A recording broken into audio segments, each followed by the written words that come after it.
Teteh kita, silakan. Teteh Rike di ya live dulu. Jangan lupa pastikan On dulu, on dulu. on dulu, bener. Baca dulu. Kita kasih yang on. Udah, oke, yang kalau gitu, baiklah. Oke. Assalamualaikum warahmatullahi wabarakatuh. Salam sejahtera untuk kita semua. Om Swastiastu, Namo Buddhaya, salam kebajikan, rahayu. Yang kami hormati pimpinan dan anggota Komisi 6 DPR RI, yang kami hormati Menteri BUMN beserta jajarannya, yang kami hormati Menteri Perdagangan, Wakil Menteri Perdagangan beserta jajarannya, dari KPPU, Bapak Ketua KPPU, kemudian Ketua BPKN beserta jajarannya, dan hadirin yang hadir pada rapat siang hari ini. Bapak Ibu yang kami hormati, ternyata efisiensi anggaran itu begitu dijalankan tidak sederhana. Karena yang sederhana itu rumah makan Padang. Udah serius, Pak Erick Thohir udah melotot. Bener kan Mas Eko? Iya. Jadi ada catatan penting bahwa pertama tentu saya secara pribadi maupun fraksi, saya kira Pak Adi dan Pak Mufti sebagai Kapoksi sudah tidak ada, dan juga Komisi 6 mendukung arahan Presiden agar terjadi efisiensi anggaran. Karena selama ini kita tidak pernah, ini satu langkah yang progresif menurut kami di dalam politik anggaran bagi pemerintah maupun bagi DPR RI. Belum pernah ya kita ada, dan ini dibuka minta efisiensi lalu rekonstruksi dan sebagainya. Namun demikian tentu saya ingin menyampaikan beberapa hal, beberapa data, mohon dikoreksi jika saya salah. Pertama, landasan dari terjadinya efisiensi tahun anggaran 2025 itu adalah Perpres nomor 1 tahun 2025 tentang efisiensi belanja dalam pelaksanaan APBN dan APBD tahun anggaran 2025 yang diterbitkan 22 Januari 2025. Betul ya Bapak Ibu ya? Sepakat ya. Kemudian keluarlah Surat Menteri Keuangan nomor S-37-MK.02-2025 tentang efisiensi belanja KL dalam pelaksanaan APBN TA 2025 yang terbit 24 Januari 2025. Betul ya Bapak ya? Namun kemudian hasil efisiensi yang berdasarkan 24 Januari 2025 tersebut kemudian mengalami disebut dengan rekonstruksi, yaitu berdasarkan rapat online antara DJA Kemenkyu, mohon koreksi kalau saya salah, ini info dari yang kemarin kita sudah rapat dengan beberapa kementerian dan lembaga. Setelah keluar efisiensi, lalu keluarlah lagi ternyata harus ada rekonstruksi efisiensi berdasarkan rapat online Dirjen Anggaran Kemenkyu dengan perwakilan dari kementerian lembaga. Izin ya pimpinan saya bertanya langsung, betul ya Bapak Ibu? Betul.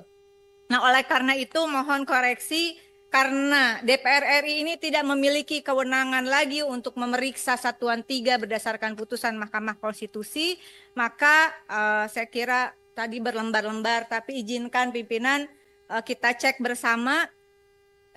Kementerian BUMN, Pagu APBN awal 2025 adalah senilai 277.498.437.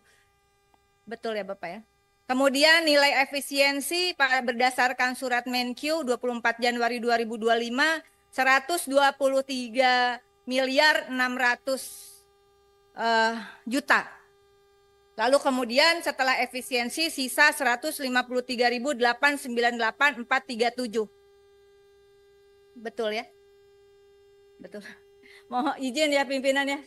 Kemudian Kementerian Perdagangan 1.853.277.516 mengalami efisiensi 812.197.000 berdasarkan surat Menkyu 24 Januari 2025, sehingga setelah efisiensi anggarannya adalah 1.041.080.516.000. Betul. Kemudian KPPU Pagu APBN awal 105.373.198.000, efisiensi surat 24 Januari Kemenkyu 42 miliar 200 juta. Setelah efisiensi artinya KPPU mendapatkan 63 miliar 173.198.000. BPKN Pagu awal 8 miliar 967.942.000, efisiensi di 24 Januari 2025 senilai 6 miliar 582.942.000. Setelah efisiensi sisa 2 miliar 385.000 saja.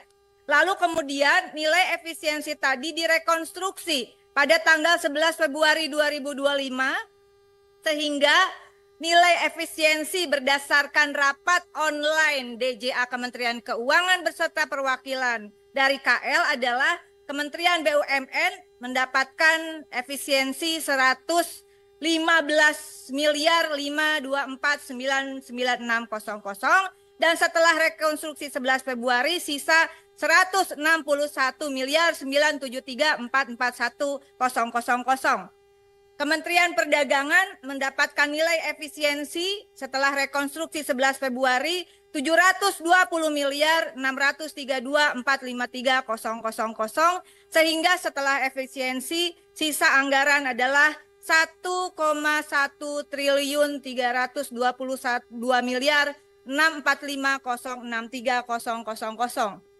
KPPU setelah efisiensi 11 Februari 2025 lewat rapat online Kemenkyu, DJA Kemenkyu adalah 37 miliar 900.000 sehingga setelah rekonstruksi 67 miliar 473.198.000. Betul ya? Betul ya. Nah, saya juga ingin menyampaikan bahwa tadi karena ini menjadi pertanyaan berbagai pihak. Belanja pegawai Kementerian BUMN senilai 77 miliar 619.364.000. Kemudian Kementerian Perdagangan 694 miliar 037.509.000 termasuk titipan belanja pegawai dari BPKN. Betul Bapak? Kemudian KPPU belanja pegawai 46.898.893.000. Nah, kenapa saya sampaikan mumpung masih ada waktu, mohon tadi juga sudah disampaikan. Belanja pegawai pertama adalah Bapak Ibu jangan hanya belanja pegawai tetap di BUMN dan pegawai PNS P3K yang ada di badan begitu ya, di komisi, di KPPU dan BPKN. Tolong berikan data yang jelas tentang semua pegawai dengan status kerjanya. Itu yang pertama, karena saya sepakat dengan teman-teman lain dan tentu dengan pimpinan, kami tidak memiliki hak sekali lagi untuk membahas Satuan 3 berdasarkan keputusan MK. Tetapi kita juga bukan hanya menjaga Komisi 6, saya kira juga menjaga Presiden Republik Indonesia agar efisiensi ini karena terjadi di beberapa kementerian dan lembaga itu seolah-olah membuat orang kehilangan pekerjaan. Nah, oleh karena itu mohon nanti ini ada kesempatan besok. Jadi kalau misalnya tadi ini di luar P3K loh, ini di luar honorer loh. Ya ini di luar cleaning service loh. Pak, itu adalah termasuk pegawai. Meskipun seperti di Kementerian Koperasi masuk ke dalam postur belanja dan jasa. Tapi jasa itu kan orang, bukan barang. Sehingga segeralah Bapak buat konstruksi, barangkali bisa, bukan barangkali, Kementerian Keuangan jatah kepada Bapak Ibu di kementerian lembaga ini harus ditambah untuk belanja pegawai. Bahwa nanti ada efisiensi, reformasi birokrasi termasuk efisiensi sumber daya manusianya, menurut kami Ibu pimpinan itu setelah ini. Jangan sampai politik anggaran yang progresif ini kemudian membuat orang berimajinasi atau membangun skenario-skenario bahwa ini kacau balau, padahal sebetulnya izinkan oleh karena itu saya membaca tadi sudah disepakati dasar hukum kita adalah Perpres nomor 1 tahun 2025 tentang efisiensi belanja dalam APBN dan APBD tahun anggaran 2025. Di diktum ketiga, ini karena kemarin saya berdebat cukup panjang Ibu Ketua, karena ternyata yang SK Menkyu itu sudah tidak berlaku lah, kurang lebih demikian. Karena ada rekonstruksi untuk lahirnya efisiensi yang baru, begitu ya. Namun demikian, dasar hukum Inpres ini dengan adanya rekonstruksi melalui rapat online Dirjen Anggaran Kemenkyu, saya kira bukan yang ditangkap kemarin ya, mungkin perwakilannya ya Pak Erik ya, karena DJA yang kemarin ditangkap dalam kasus Jiwasraya, sekalian Pak bagaimana statusnya di Komisaris Telkom. Nah ini dikatakan di dalam Inpres nomor 1 2025, mohon nanti kita analisis bersama. Di diktum ketiganya bahwa kurang lebih efisiensi diawali dengan identifikasi pertama, rencana efisiensi belanja kementerian lembaga sesuai besaran yang ditetapkan oleh Menteri Keuangan. Ini sudah ditetapkan oleh Menteri Keuangan 11 Februari 2025. Namun yang ke diktum keduanya, diktum ketiga angka 2. Identifikasi rencana efisiensi sebagaimana dimaksud pada angka 1 yang oleh Menteri Keuangan sekurang-kurangnya terdiri atas belanja operasional perkantoran, belanja pemeliharaan, perjalanan dinas, bantuan pemerintahan, pembangunan infrastruktur serta pengadaan peralatan dan mesin. Dengan demikian yang menjadi stressing hanya poin-poin di diktum ketiga angka kedua. Penyelesaian perkara, penyelidikan atau pengawasan yang dilakukan oleh Badan Konsumen maupun KPPU, menurut kami itu tidak masuk di dalam amanat Presiden ini. Sehingga Bapak sampaikan berapa kebutuhannya dan itu akan menjadi izin pimpinan. Semoga menjadi catatan di dalam kesimpulan rapat ini, barangkali nanti besok ada perubahan karena tidak mungkin kasus-kasus itu tidak diselesaikan.